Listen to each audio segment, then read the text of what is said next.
Welcome to Question Period on this Sunday, December 7th. I'm Vashi Capellos. Today, steel your resolve? That loan, that support gives Algoma a bridge to the future. A major steel producer slashes its workforce by 1,000 after receiving a $400 million loan from the federal government. The CEO insists the job cuts were always part of the plan. We are pivoting to the future of the Canadian market.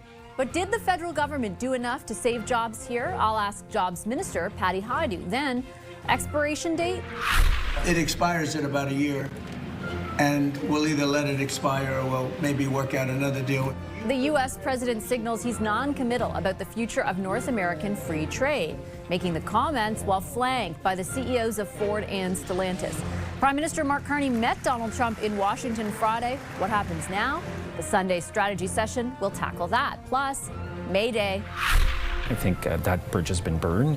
Fallout from the Ottawa-Alberta MOU continued this week with Liberal Cabinet Minister Stephen Guilbeault resigning from Cabinet. And he's pretty clear, claiming the Liberals betrayed Green Party leader Elizabeth May, too. Have the Liberals lost Miss May's support forever? She's here, and I'll ask her.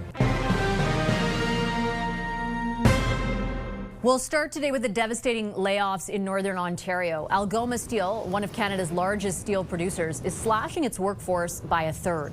The CEO says the layoffs have long been part of the business plan to make the company more competitive, with a retooling of plant operations in store. But it comes after the federal and Ontario governments loaned the company $500 million. How is it the Prime Minister could have been so incompetent to saddle Canadians who can't afford to pay their bills with a $400 million bailout bill without any guarantee of jobs staying in Canada? I quote the CEO of Algoma Steel that there would be an even darker day if this government hadn't acted. Exactly. That loan, that support, saved 2/3 of those jobs. For more on this story, I spoke with Federal Minister of Jobs, Patty Hajdu. I do want to ask you about the 1,000 layoffs this week issued to take effect in March for workers at the Algoma steel plant, in Sault Ste. Marie. The CEO of the company, revealed on this program that your government was aware of its business plan that would have entailed 1,000 layoffs prior to loaning the company $400 million. Why are Canadians learning about that from the CEO and not your government? Well, look, I think there is been full transparency that we're very worried about the tariff impact sectors, including steel. And look, Algoma Steel is one of the longest Canadian-owned companies in our country. They provide steel for a lot of Canadian manufacturers, but they also have as a primary market the United States. And so they've been deeply impacted by the tariffs and really threatened the viability of the company overall. The goal here is to sustain an independent, sovereign steel sector. And look, it's difficult because as we see the changes in the market and the company pivoting to new products, it means that some processes change. It means that there's a delay in orders. It means all kinds of things that the CEO would be better able to talk about. But ultimately, at the end of the day, we have to save this sector. And I think we went into this eyes wide open, knowing there was going to be disruption, but also determined that we would have a sovereign Canadian steel sector. So that's why the loan, so that the company would have the breathing room and the time to be able to pivot to new product and new market. And I understand that rationale right now, but I would challenge the assertion that this has been full transparency. For days on end, opposition parties have questioned your government. Were there strings attached to this loan? Did you know that there were going to be these layoffs? And nobody gave an honest answer until they were forced to by the CEO. Given that this is probably the beginning of other sectors getting impacted in the same way, or are you going to take a different approach going forward? Well, I think what we're trying to do is protect sectors that are deeply integral to our Canadian economy.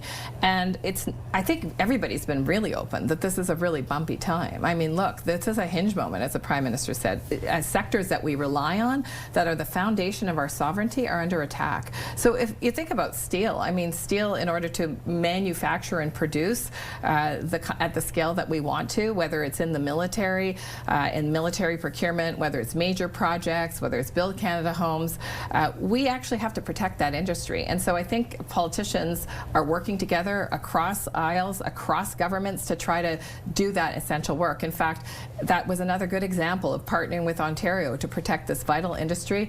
And look, in terms of the layoffs, these are devastating for families. And so early on in the summer, when we saw this kind of potentiality of job loss, wide job loss, whether it was in auto sector or steel or aluminum or forestry, we immediately worked to make sure that there would be protections for layoffs, because of course in a trade war, that is ultimately the challenge that I think these sectors are facing and families are facing. I'm sure, though, you've spoken to some of those families, and the people who are laid off, they're not looking for EI. That's like they'll need it, not, but that's Ashley, no. But I'm saying that the argument from your Nobody, government has been, we're ready for this because we've made changes, which are valid changes to make EI more accessible. They're looking for good-paying jobs that do not have, you know, they're able to transition to, and in that way, your government's rhetoric has been incongruent. It's a hinge moment. This is a big deal. The mayor of Sault Ste. Marie says, we've got no details. I can't get anyone from the federal government on the phone to describe how this Build Canada stuff or the Defense Procurement Agency is going to reform things. Like, nothing is happening right now. There's a stasis. How do you explain that incongruency? Well, look, I think, first of all, I mean, it's not just EI, and I would agree with you. Nobody wants to go in EI, but an EI system that's more responsive, that gives more weeks, that doesn't hold back anything, that people can keep their separation pay and their final payments is actually important changes based on, you know, years of advocacy from a number of different worker groups, including unions, by the way. But it's not just that. It is actually supports for the incredible training that happens across the country, and you talked about pivoting. So there's additional, there's millions of dollars in Ontario, for example, that's being delivered to workers that are experiencing separation, connections immediately to work training, and connections immediately to new opportunities. These are very, very challenging times. I mean, I have experienced it. I think a lot of Canadians have experienced this kind of disruption, and I come from, by the way, an area that's had deep disruption in the pulp and paper industry over the last decade and a half. So that's only part of it, absolutely. But the other piece of it is that we have to protect these industries as well, because ultimately there are still, you know, 1,700 jobs left at Algoma Steel that wouldn't have been there yesterday if the steel mill closed entirely. That mill would not have been able to, you know, bring back different forms of production if they lost the workers that they currently have. So this is about, you know, this is about saving the furniture, Vashi, in the steel industry. This is about making sure that we have a steel mill in the next 3 months, 6 months, a year, 2 years. And this is about making sure that our companies, our Canadian companies, are well positioned to be able to find new markets and create new products. And that's the purpose behind these loans. But is that the guiding theory, like save the furniture? Because I think of the President Trump, for example, this week, surrounded by the CEOs of auto companies who were supposed to come to the defense of an integrated sector, and instead stand next to him in the Oval Office, essentially, you know, groveling, saying how great he is, how great the tariffs have been. Like, how would, I can only imagine how an auto worker would feel looking at that. You know, is my best hope that that the furniture is saved in the industry? Like, well, is that enough? Look, I think we're talking about two very different industries, and in terms of steel, I can tell you that without a sovereign steel industry in Canada, it's going to be very hard to build Canada strong. So there's an effort to make sure that we have a footprint that's Canadian owned.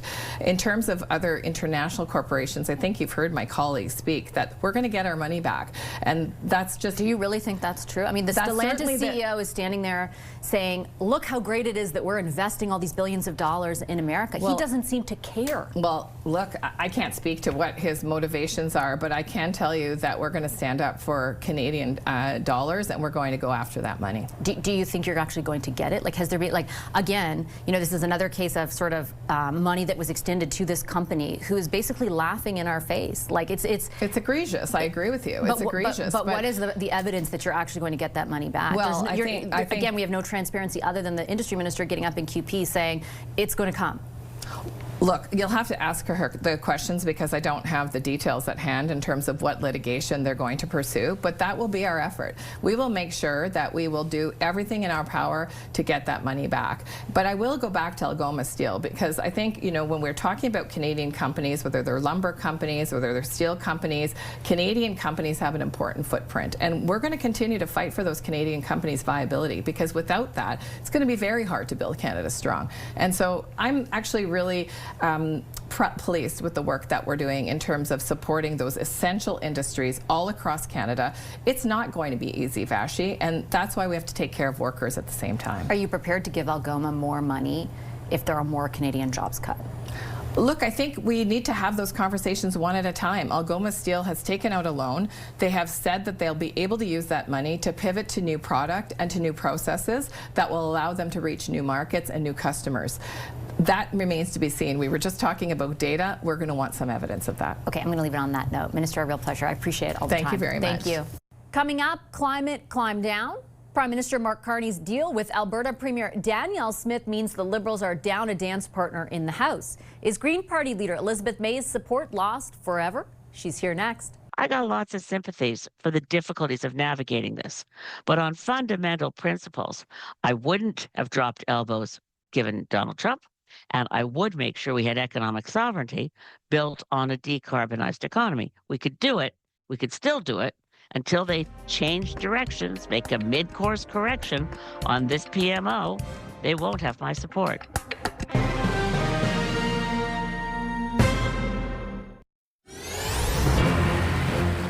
We had made an agreement with Elizabeth May from the Greens to support us in the budget by not including a specific subsidy to oil and gas. And it's explicitly stated in the budget that we wouldn't do that.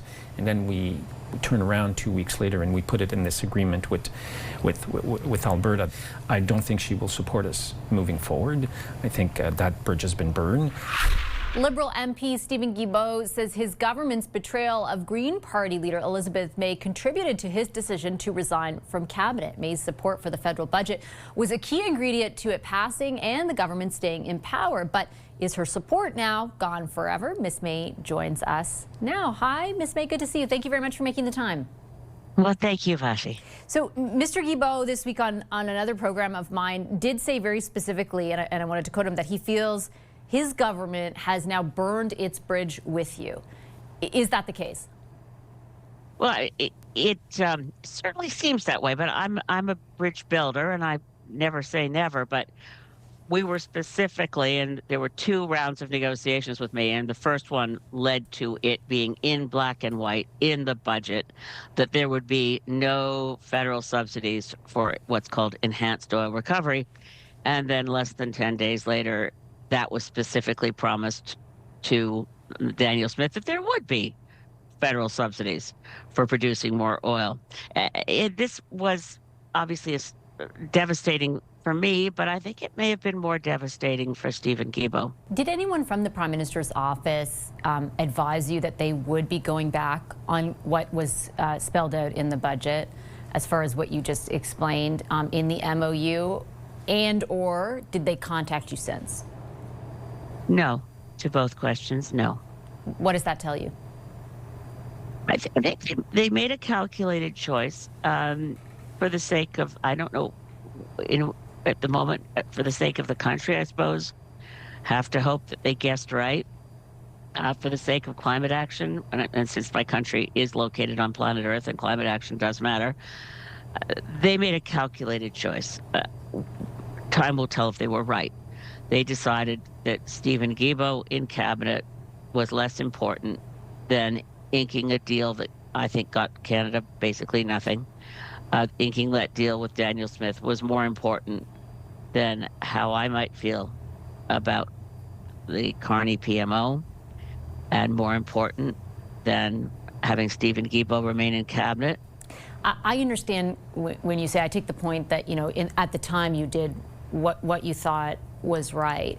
I would challenge you with respect, because I remember even in that moment on that day asking you, like, why, if the issue you care most about is the action the government takes to mitigate the impact of climate change, why even at that moment did you feel it was right when all the evidence up to that point supported a rollback of key climate policies? Like the announcement on the consumer carbon tax had already been made. In the budget signaled the intent to roll back the emissions cap, the pause on the EV mandates. Like the list went on and on. All that the MOU did was solidify a few other things, really, and express support for a pipeline that the Prime Minister had already said was on the table. He frequently said in the election and after, I want to make Canada into an energy superpower, and that includes conventional energy. So how did you feel at the time? Like, how could you have justified it to yourself? Was it about political preservation? Oh, God, no. I have a lot of Greens were hoping we'd go to an election right away, and nothing to do with political preservation at all. It wasn't a political expedient. The MOU was wrenching, and even though, yes, you can say we knew that Mark Carney had said this and that, the policies and the platform, I'm sure a lot of Liberal MPs did not run thinking they were running on a platform of boosting greenhouse gases and no action to ensure our children have a livable future. No, I do not think that that was a foregone conclusion. And I hope to God it's not the path that we're on forever here. But we have the window on climate action is closing rapidly. And now it's what, certainly Stephen Guilbeault wouldn't have said before the MOU. We can't reach our Paris targets. They're now out of reach. Dr. Simon Donner was not saying it can't be done. The MOU not only says we'll think about a pipeline, it says Alberta's the proponent. We're going to help them get there. We're determined to do it. We're going to consider, it didn't say there has to be a private sector proponent because there is none. It says there has to be some private sector financing. The MOU was stunningly much, much worse than I'd expected, and I certainly hadn't expected it to be good. So let me conclude then, kind of jumping off that point and bridging where we started, which is the fact that you cast that very integral vote to support the budget and keep the government in power. You said never say never. Does that mean that you have not ruled out supporting them on other matters of confidence, or will you take a hard line on this? We're going to have to change. They have to change their policies. Right now, we've got a prime minister who got to office largely with progressive voters thinking this is I had so many members of the Green Party email and say we're ending our Green Party membership long enough to vote for Mark Carney in the Liberal leadership because he's a climate guy. A lot of people believe that this was a prime minister who would act on climate. So I may have voted for the budget because I thought he would. A lot of Canadians voted Liberal because they thought he would. So there's disillusioned voters out there, a lot of them. There's disillusioned Liberal MPs who are wondering whether Will Graves, the MP for Victoria, who said he very worried about lifting the tanker ban, and Patrick Weiler, West Vancouver Sunshine Coast, Nathaniel Erskine-Smith, people saying, this is not what we expected, and not to misquote Patrick Weiler, but he said, look, the Prime Minister's going to have to explain the flip-flop on the subsidies to enhanced oil recovery. It's not just me who's wondering, how did this happen that a prime minister we thought was going to stand for certain things is standing for other things? And for viewers, I'm not taking away from the fact we're dealing with Trump, we're dealing with national unity. I got lots of sympathies for the difficulties of navigating this. But on fundamental principles, I wouldn't have dropped elbows given Donald Trump, and I would make sure we had economic sovereignty built on a decarbonized economy. We could do it, we could still do it, until they change directions, make a mid-course correction on this PMO, they won't have my support. The question was, though, have you ruled out supporting them on other matters of confidence? I didn't hear a specific answer. Is it unless they change? Unless they change, what if no, they don't? absolutely not. Okay, well, I'm sorry, I didn't mean to cut you off. Not at all. No. That's okay. We got an answer. It's all good. I can't vote confidence on the current policies. Period. Understood. We will leave it on that note. Ms. May, a pleasure as always. Thank you for making the time. Thank you.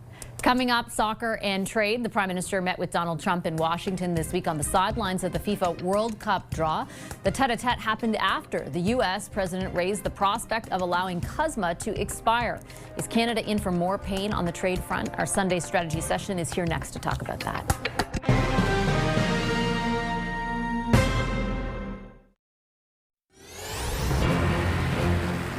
It expires in about a year, and we'll either let it expire or we'll maybe work out another deal with Mexico and Canada. But look, Mexico and Canada have taken advantage of the United States, like just about every other country, in all fairness. It's not them. I'm not blaming them. The U.S. president is raising the prospect of allowing CUSMA to expire. Donald Trump made the remarks ahead of Prime Minister Mark Carney's visit to Washington Friday. Could Canada be in for more pain on the trade front, or is there a path forward for the Prime Minister? Our Sunday strategy session is here. Kathleen Monk is a former NDP strategist and Director of Communications to the late Jack Layton. Corey, tonight was Ontario Premier Doug Ford's campaign manager and former Director of Communications for Prime Minister Stephen Harper, and Scott Reid is the CTV News political analyst and former Communications Director to Prime Minister Paul Martin. Hi, everybody.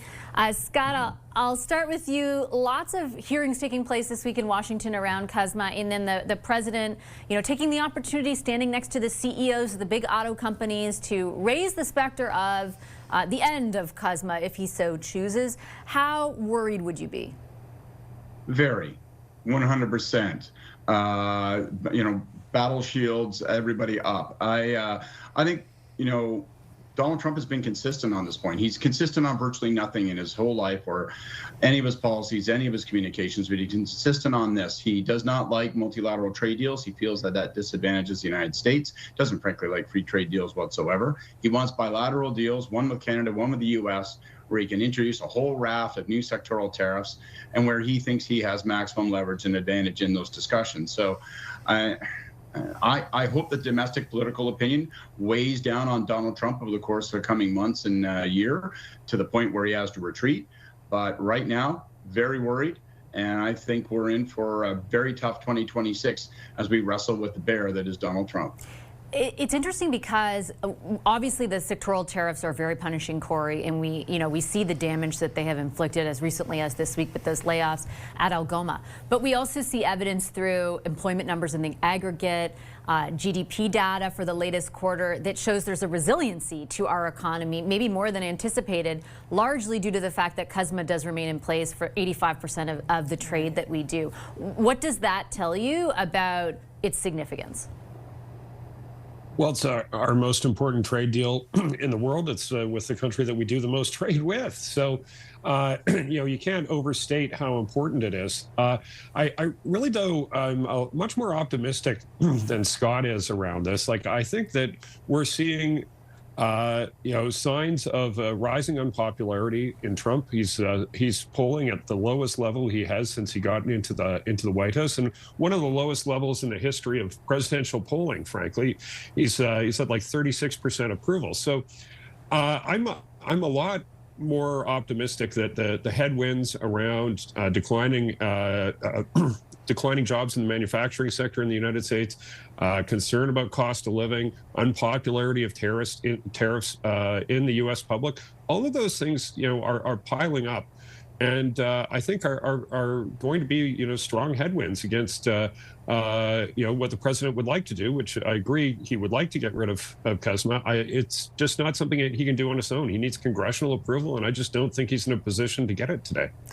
It's a valid point. The rules of logic, if they were to apply to Donald Trump, would dictate that, he wouldn't do this without Congress, that he wouldn't want to pull himself out of a deal that he signed that has been to the, greater benefit economically of both our countries. But he does wild things. He does wild things, and the fact that he's creating, frankly, this instability, which he has since he's been elected, goes against Carney's interests, because Carney recognizes, he's the competent manager. He's the one who's trying to get the economy back on track, and Trump is constantly, trying to destabilize that and trying, when Carney wants to make it an attractive investment in Canada, the fact that Trump is saying he wants to let CUSMA expire is a problem, because CUSMA is the cushion, the shock absorber, frankly, for all the tariffs that have already been put against all the rest of the countries. That's the only thing that's basically saved Canada up until now.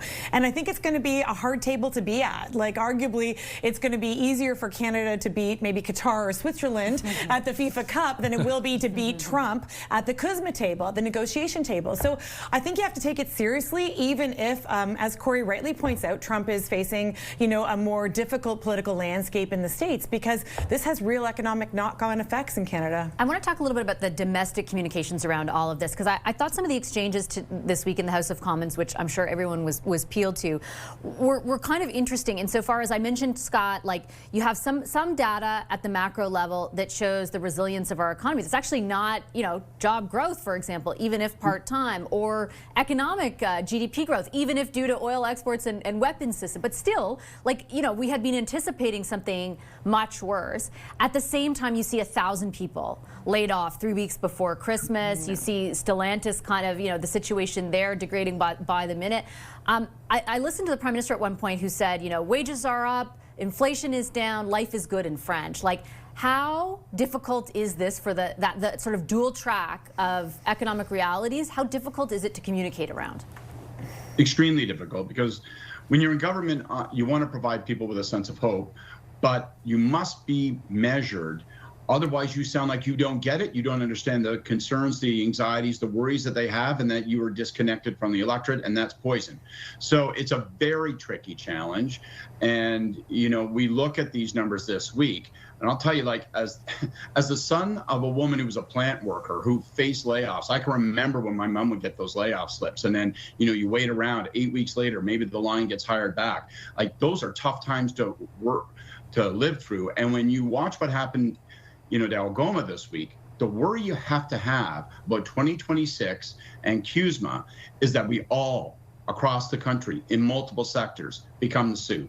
That is the fate that awaits us all. And that is probably, as much as anything, the gravest political challenge that the Prime Minister faces, that threat, that anxiety, that anticipation that will be hit, much less should it come to pass. But I will say this, which I rarely say, my God, I hope Corey's right, and the political forces in the United States hold him back. Corey, your thoughts on the difficulty of navigating sort of again, those dual realities? Well, I agree with Scott that it's very difficult communications challenge. You don't want to look like you're out of touch. And despite the good numbers on jobs and GDP growth, the larger polling environment shows huge levels of economic anxiety, both around cost of living and employment. So, you know, even if the news is good on the macro data, nobody is feeling it. You know, you're not getting that sense out there that's the reality that people are feeling in their own personal life. So. It's tough. You don't want to trash talk the economy. That's not good either. But you've got to look like you're, feeling the pulse of the people when it comes to these matters. I think the added layer with all of this, in particular with Algoma, is the evolution of the government's messaging around like the loans, right? And it gave the opposition a lot to focus on this week. They landed on something that made a lot of sense, I thought, which is we had to do what we had to do to save the furniture. But it took a while for them, Kathleen, to get there. Yeah. Yeah, and it feels like, you know, how can you ask workers to trust the transition when they're losing their paychecks? And, you know, is it not a dereliction of duty? If you knew that the company was going to do these layoffs, and in fact, the government apparently knew as well, like, shouldn't they have actually somehow conditioned the community to the transition? And that's where they failed, right? Just being like upfront. Yeah, it's just been upfront, because what voters are seeing, what Canadians are seeing, is like big kind of almost novelty checks being cut for these companies, and then shortly after, whether it's Stellantis, whether it's Algoma, you're seeing those same workers being laid off. And it's, you know, it's incumbent upon the government, if you're going to do industrial strategy, you've got to think about a couple things. You've got to think about transitioning the skills and the workers. You've got to think about how you bring the community along to that change, and you've got to get the economic investment. And it feels like on a few of those matters, they're failing, right? It's particularly because the Sioux was hit hard, and that community's been hit hard. And they, even though the government saw it, and obviously the company saw it, the community is feeling those impacts. Okay, I got to leave it there. Thanks, everyone. Appreciate the discussion. Scott Reed, Corey Tonight, and Kathleen Monk, our Sunday strategy session. Coming up, before they turn the lights out, the House of Commons rises this week, bringing an end to the fall sitting. How have the party leaders performed? The Scrum with Stephanie Levitz, Joël Denis Belvance, and Nick Nanos will tackle that question next.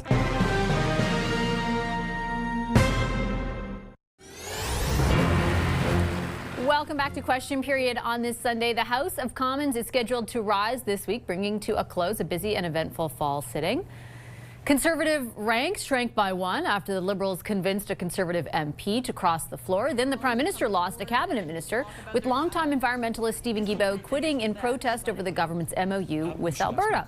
All of that against the backdrop of a fragile minority government that's just one failed confidence vote away from plunging Canada into another election. Here to take stock of the power dynamics at play is a special edition of The Scrum. Stephanie Levitz is a senior reporter at the Globe and Mail. Joël Denis Belvance is the parliamentary bureau chief at La Presse. And Nick Nanos is the chief data scientist and founder of Nanos Research. Hi, everybody. Hello. Good to see. Can't believe we're heading into the home stretch. Feels a bit surreal. Nick, take us through where things stand at this point. point in time? Like if you talk to Canadians about who they're supporting. Well, you know, in the latest Nanos tracking, when we look at the top numbers, it's actually a close race between the Liberals and the Conservatives. Liberals have a little bit of an advantage. The kicker is when we ask Canadians who they would prefer as Prime Minister, it's not a little bit of an advantage for the Liberals, it's a massive advantage for Mark Carney. He's at around 53% in terms of preferred Prime Minister. Pierre Poilievre at 25, a 28-point advantage for Mark Carney, not his party, but for him personally on the preferred Prime Minister. The other interesting thing is what people are worried about. People are worried about jobs in the economy and Donald Trump and U.S. relations, but there's been a little less worry about Trump and U.S. relations in the last couple of weeks as Canadians are increasingly focused and worried about their jobs. The dynamic between the leaders is very interesting, JD. In particular, like every time we talk to Nick, it's like neck and neck, and then when you extend that to the leadership, it's a very different scenario and has been really since the election. And that factored into this sitting with the floor crossers, the cabinet exit, the cabinet exit. If you look back at the last number of weeks, what's the headline out of this sitting for you? Well, I think if we look in this past few weeks, I would say that the willingness to cooperate or to make compromise has evaporated. And that, to me, is significant. And that opens the door to me for a spring election. Because if vote of confidence will take place in the coming months, the Conservative Party will have voted on whether Mr. Poilievre is the right leader for them. And we'll have a new leader on the NDP. So, and we saw that Elizabeth May has some regrets now voting in favor of the budget. So, willingness to compromise, it's over. And I think Mr. Carney is a bit responsible for that because his budget was take it or leave it, and no negotiations, no talks. So that means that people are, camping on their positions and not opening dialogues. That leads to me that maybe this will happen sooner than we think. Steph, it's interesting because the when it was a take it or leave it thing for the budget itself, there was something kind of powerful about the fact that they did that in that moment and were able to succeed. But to JD's point, the implications further down the road are much more problematic. I'm not sure you can get away with doing that more than once. Yeah, exactly. It was fun one time, and fun may not be the right word there, but a lot of high stakes, a lot of drama, a floor crosser. I don't know, for example, are there more floor crossers, right? Or is that really a strategy that for this moment in time is dead in the water for Mr. Carney's government? You could look at how Parliament has been functioning the last week or so. It's not. Yeah. Right? Committees aren't working, bills are not getting through the House. That, to me, again, we're getting to shades of a minority leader going to Rideau Hall and saying, government's not working, Parliament's not working, I need a majority mandate. It's happened before, it could happen again. Mr. Carney continues to signal very little willingness at compromise, very little willingness at, reflecting the fact that he does not have a majority mandate, that a significant number of the voting public voted for other parties. Perhaps he thinks what he's doing by cannibalizing some of the ideas from the Conservatives is that degree of compromise. Like, he's like, well, if I'm stealing their ideas, surely they'll vote for my budget, but that's not how Parliament is necessarily going to work. So if there's, to pick up on JD's point, I think cooperative minority parliament doesn't seem to be what's happening. If it doesn't happen in the new year, then yeah, we head to an election.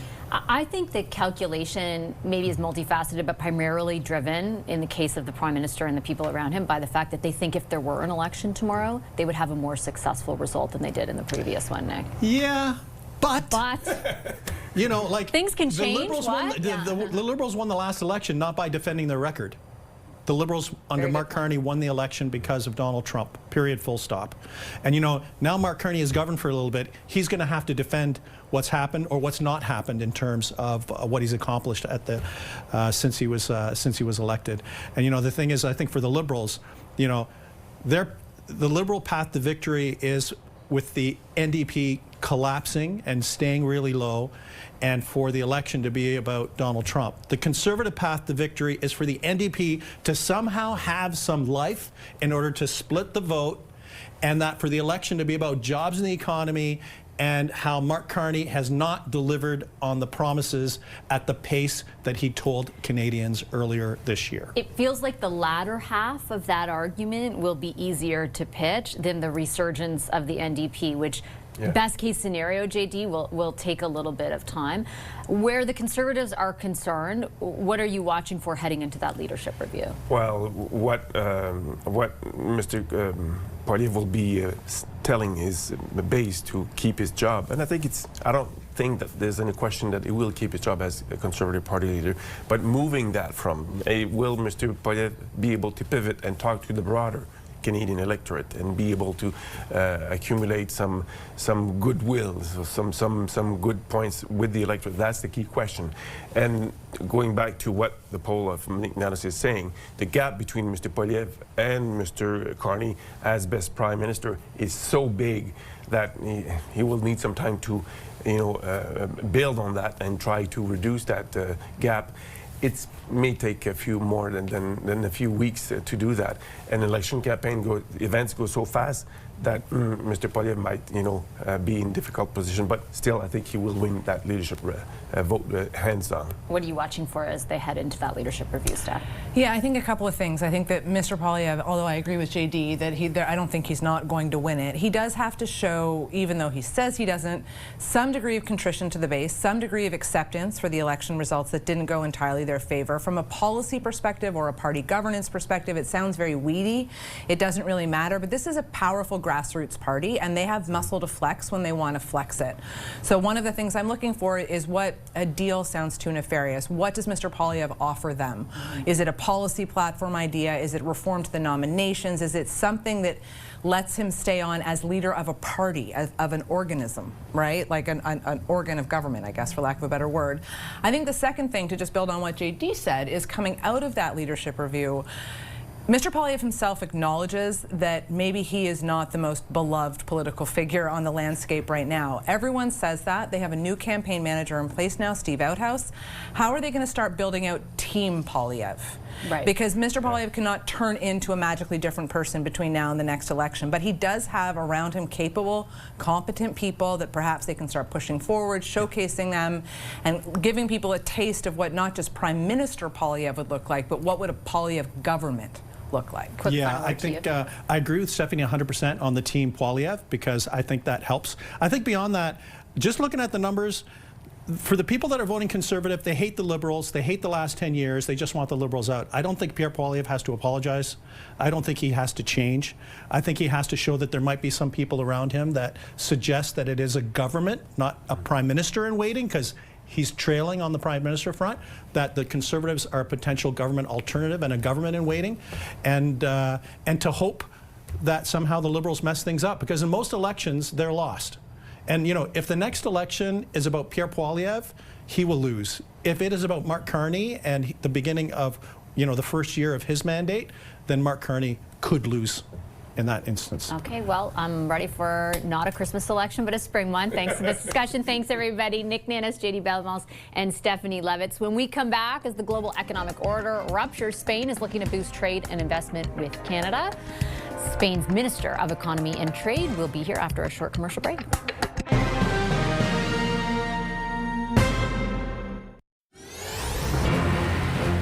Welcome back to Question Period. The world's fastest growing advanced economy is looking to boost trade and investment with Canada. Why?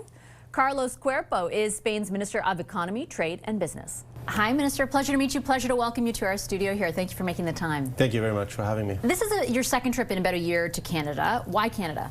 Well, it's one of the key allies and partners of the European Union, and we know that there is a lot of potential to untap now with respect to the bilateral relationship with Spain, and we want to go ahead and integrate further. Do you find a different reception to that message here versus your first trip, just given what has transpired really, in particular with our relationship with the United States and the openness do you perceive a difference in openness to an ally like Spain? Well, we're both of us looking for the same big policy objectives, which are basically diversify our trade relation, basically increase trade with key partners, and Canada is a key partner of the EU and a key partner of Spain. So I think there is a lot of shared interest in going down that road. And now I just came from a meeting with the Minister of Trade, with Minister Sidur. I think that interest is actually there. Okay, I want to actually explore some of the areas of potential amplified or increased trade. And I wanted to start off on, Spain has a lot of success in the green transition, has been, very focused on that. Conventional energy needs still exist around Europe, though, and I imagine still in Spain. And I'm wondering if there is an openness on Spain's part to Canada providing some of that additional conventional energy?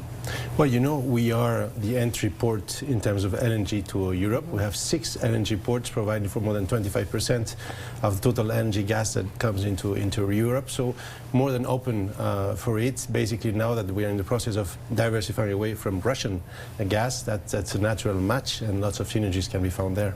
So I guess to be more specific, because in particular around LNG, I'm sure you're familiar, there has been kind of a change in position from the government here of thinking that, you know, it might not be possible, nor does the business case exist, to increase LNG exports to Europe, to a very different message now. And many different European leaders we've had here, I've asked, hey, are you open to this? Do you look to Canada as someone to provide this?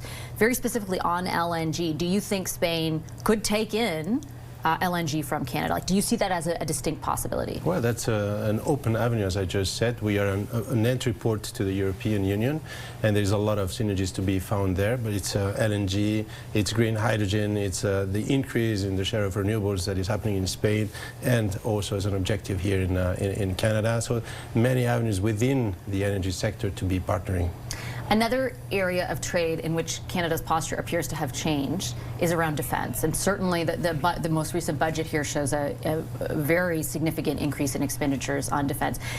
Europe is apparently going to be a big part of that, right? We just concluded negotiations, or part of the negotiations, I think, around the SAFE program.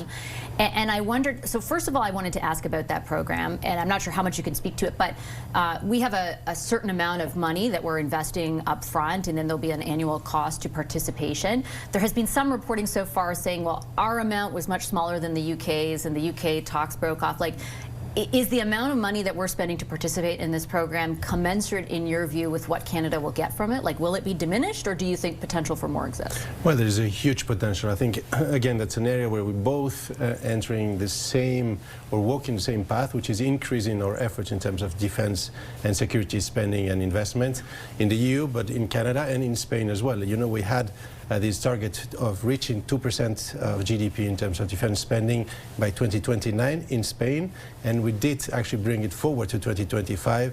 And it's a very similar situation in Canada as well. So there will be a lot of investment to come in the next few years. So within NATO allies, of course, there is again an avenue for us to partner and to have joint avenues to have an efficient spending, and at the same time develop our own industries, because I think that's the way forward. And having Canada has been part of our own instrument, of the SAFE instrument, I think that opens the way for a lot of collaboration and many projects to come in the next few years. And of course, Canada will get its fair share, and Canadian companies as well. In layman's terms, does that mean, in your view, that like Europe and Canada are kind of cooperating in almost like a wartime economy? Like, is that the sense that you have? Like, how would you describe what potential exists in layman's terms? Well, I think it's a collaboration that is a long-term one.